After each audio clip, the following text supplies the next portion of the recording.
Ассаламу алейкум, азиз бир туугандарым. Адам ырыскысын тапкан иштен майын чыгар аткарсын деп насаат айтыптыр адамзаттын эң даанышманы. Анткени ырыскыны кантип кайдан таптык, кайра кантип кайда короттук, жаштыкты кандай өткөрдүк, убакытты кандай пайдаландык, эмнени үйрөндүк, алган илимибизде кандай амал кылдык. Ушул суроолордун баардыгына жооп берчү учур келет. Ошондо уялып кызарбагандай бололу. Демек, бүткөн чөктү жалган жашоо жомогу акыретке астейдил даярданалы бололу.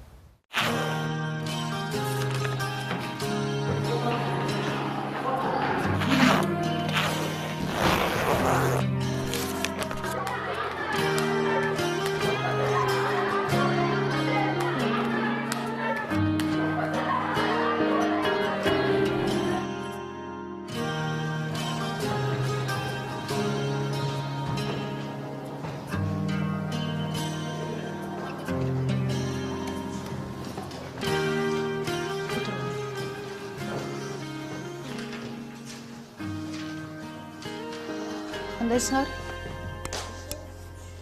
Кана ким жок бизде бүгүн? Эже бүгүн Акылай жок. Акылай? Ага эмне болуптур? Ооруканага жатып калыптыр ооруп.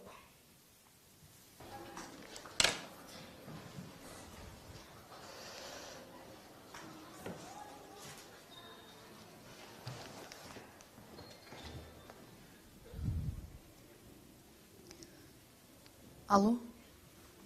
Жылдыз эже саламатсызбы? Акылайга эмне болду? Качан? Жакшы элеби анан?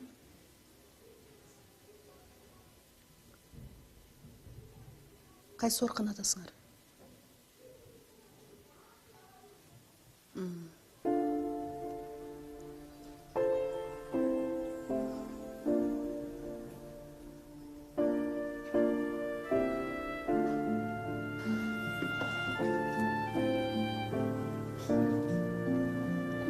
Калганыңыз толукпузбу?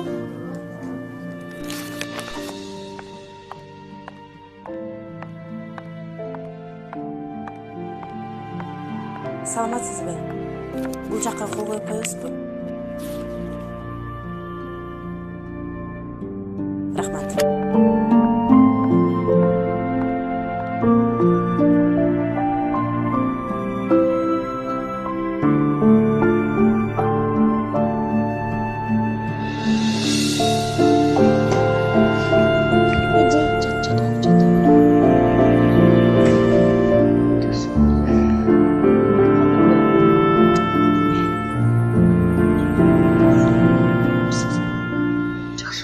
Температурасы түштүбү? Температурасы түшүп жакшы болуп калды. Врачтар жакшы эле карап атабы? Жакшы эле карап атышты. Олимпиада эмне болот? Күчүгүңүз. Баары жакшы болот буюрса. Биринчи сакайып кетчи.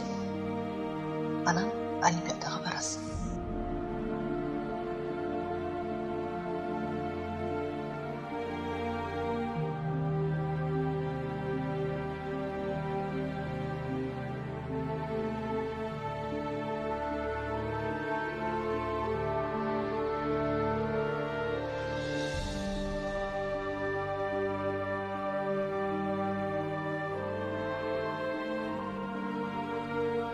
Сабактарынан калып калабы деп дагы кыжалат болуп атам. Атасы болсом кичине жеңилирээк болот эле.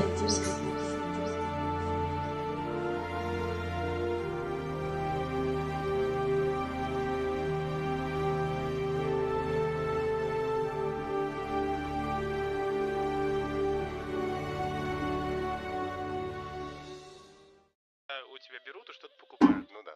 В Швейцарии у Кыргызстана покупают. Да, причем очень много. Я, правда, не знаю чего. Я думаю, там продукт хороший. Наверняка. Скажи, ладно, давай начнем сначала. Нужна ли нам, вот, туристам, мы хотим вдруг, мы решили поехать в Бишкек и побывать на озере Иссык-Куль. Нужна ли какая-то виза туда? Нет, к счастью, нам пока не нужна никакая виза. Я думаю, что... Ну, по российскому паспорту можно Да, спокойно туда нет, не прийти. по российскому, по заграничному По паспорту заграну, мы да? туда влетаем. Вот, честно говоря, этот момент я не проверял, можно ли туда влететь по По российскому паспорту ты можешь спросить у радиослушателей наверняка, которые часто летают. Они Да, сейчас если вы моментально, знаете, напишите, моментально пожалуйста, напишут. да. Может Я быть, думаю, безвизовый у нас все-таки режим. но режим безвизовый, но в любом случае можно қандай по сын? загранпаспорту. Но Сен келіп қалдың бе? не обязательно загранпаспорт, естественно.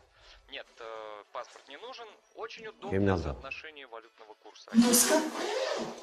Биріп атам досу А кен. по ценам? Вот Не цену, надо. ты знаешь, Ой, мектепте бір жақсы оқыған қызымыз ауырып қалыпты. Ауруханада жатыр. вы жаңа знаете, фирмалардан вот аттап в аласыңдар. понимании москвича мы же сейчас убираем налей, говорим, слушай, сколько Тамақ стоит? жоқ тұр ғой, 10 рублей. Қазір. Я имею в виду. Батарея жасайық. Что ты имеешь в виду, понимаешь, сейчас? Нет, ну, Сен серьезно, шашпай тамағыңды жей бер. Запланированные рубли. понимаешь, тут история... Мен сырттан человек, кафеде воспитанный лечу. фильмом «Евротур». Помнишь, когда конечно. за 10 центов Да, покупали да, да, гостиницу? в Вот Будапеште и, да, где-то, и да. вот я вот тоже интересуюсь. За 10 рублей что там можно купить? Нормальных 10 ну, вот, монет. Я точно могу тебе сказать, что за 30 рублей ты купишь себе фантастическую самсу, съешь себе руки по локоть и попросишь добавки. еще. Это на площади 3 вокзалов. Или ты уже... Нет, или это я уже говорю. Я самсу пробовал в Кыргызстане, единственное, в Караколе, в городе, он находится на другой стороне. Но там, конечно, ребята... Нам пишет Наталья, что загранпаспорт в Киргизию Анда балдар, бүгүнкү биздин жаңы өтө турган темабыз мен келечекте ким болом. Жакшы тема бекен? Анда балдар, тынч баарыбыз тең кунт коюп угуп турабыз. Мен ушул тема тууралуу силерге бир окуя айтып берейин, Илгери бир улгайып калган карыя болгон экен. Анан ал карыя бир күнү эле эшикке чыгып эле бактарактын баарын тигип баштаптыр. Анан карыяны көргөндүн баары тең: аксакал, муну эмне тигип жатасыз? Өзүңүздүн жашыңыз деле бир топко келип калды. Эми булардын мөмөлөрү бышкы чакты. Сиз жегенге жетишесизби? Деп күлүшүптүр. Ошондо карыя: балдарым, билсеңер, мен муну өзүм үчүн тиккен жокмун. Канча жашарымды ким билет? Бирок мен өлгөндөн кийин дагы башка бирөөлөр мөмөсүн терип жесин деп тигип жатам деп жооп бериптир. Бул мөмөлөр бышып, башка бирөөлөр ушунун мөмөсүн жесе, мен жегендей болом. Ал эми ушул бактын көлөкөсүнө келип көлөкөлөгөндөй болом. Бул дарактын баары куурап түшүп калган күндө дагы отун кылып үйлөрүнө алып келип, от кылып жылынышса, мына ошондо мен жылынгандай болом деп жооп бериптир. Көрдүңөрбү балдар? Демек, мун менен эмне айтып жатат? Ар бир адамзат өзүнөн кийинки муунга эсте калаарлык жакшы бир нерсе калтырып кетиш керек. Мен келечекте ушул кесип менен жалпы адамзатка, эл журтума кызмат кылам деген ар бириңерде өзүңөрдүн мүдөө болуш керек. Түшүндүңөрбү? Бир мүнөткө. Тынч отуруп тургула.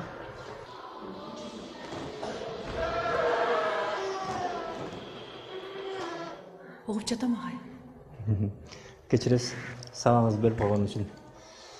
Зарыл болуп калды эле, ошого мажбур болуп калдым. Теги шаардык олимпиададан телефон чалып жатышат. Кыргыз тил адабият боюнча катышуучу окуучунун аты жөнүн сурап жатышат. Акылайды агай. Ал ооруканада да. Олимпиадага 1,5 ай калды. Ал качан чыгат Кудай билет. Анан ага да даярданыш керек. Билесизби, биздин мектеп Элмират агайына 6 жылдан бери биринчиликти бербей келе жатат. Ошондуктан алмаштырыш керек. Агай, Акылайдан башка окуучу жок да. Эми башка сабактардан билбейм, бирок кыргыз тил адабияты боюнча Акылайдан башка окуучу бара албайт го. Билекке каршы. Агай, дагы бир шанс берип көрөлү. Эгерде Акылай месте албай калса, анда мен өз эрким менен жумуштан кетүүгө да даярмын.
деген ол.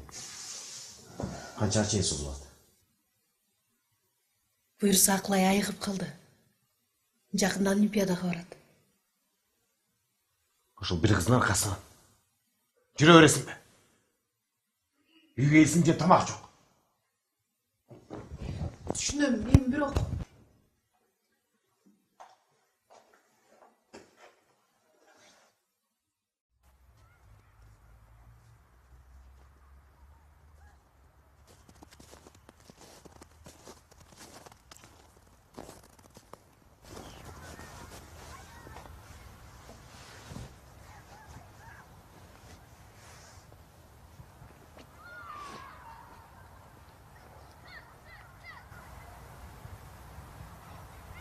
Bir күні жұмадан имам мұғалімдік кесіп бұл пайғамбаршылық кесіпменен оқшаш деген оқып қалдым білем.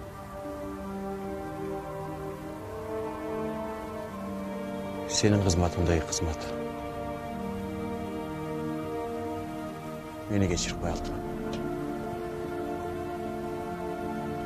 Sen de meni geçir.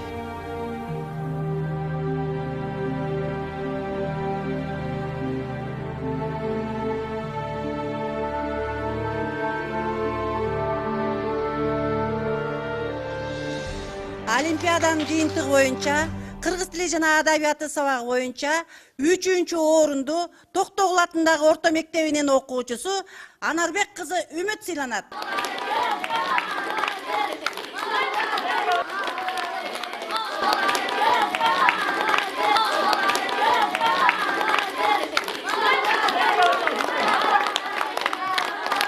Ал эми 2-орунду Субанов атындагы орто мектебинин окуучусу Нурланбек уулу Чыңгызхан сыйланат.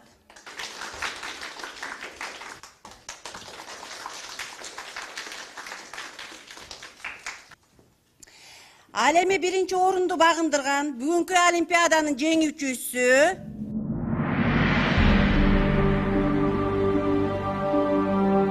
номер 2 жалпы билим берүү орто мектебинин окуучусу Акыл кызы Максат сыйланат.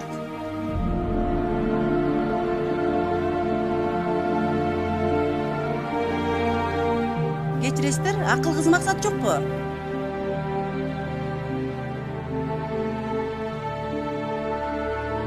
Кечиресиздер, Максатбек кызы Акылай сыйланат.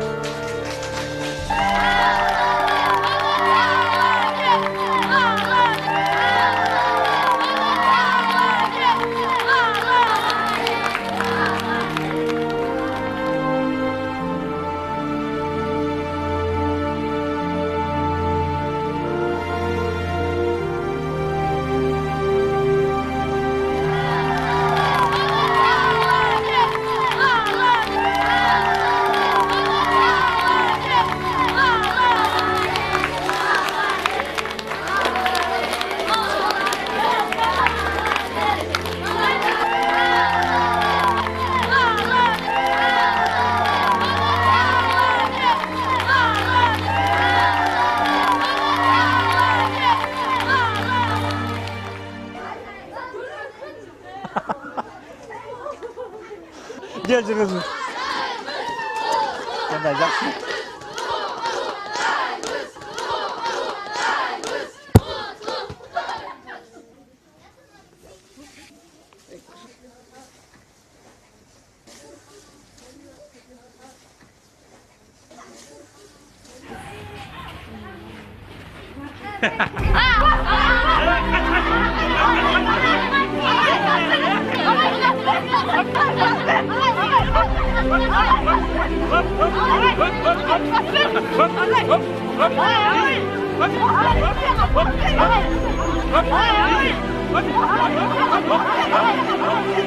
Илгери бир аалым адам үйүндө отуруп дагы бутун бир тарапты көздөй сунган эмес экен.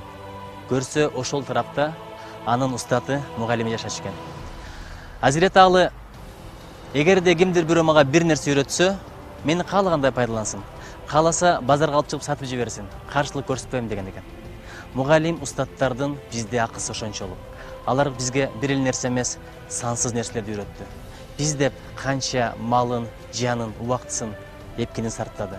окуткан ага эжейлерибизди кастарлап, кадырлап баар табалы, алардын каргышынан сактанып, батасын, дубасын алалы.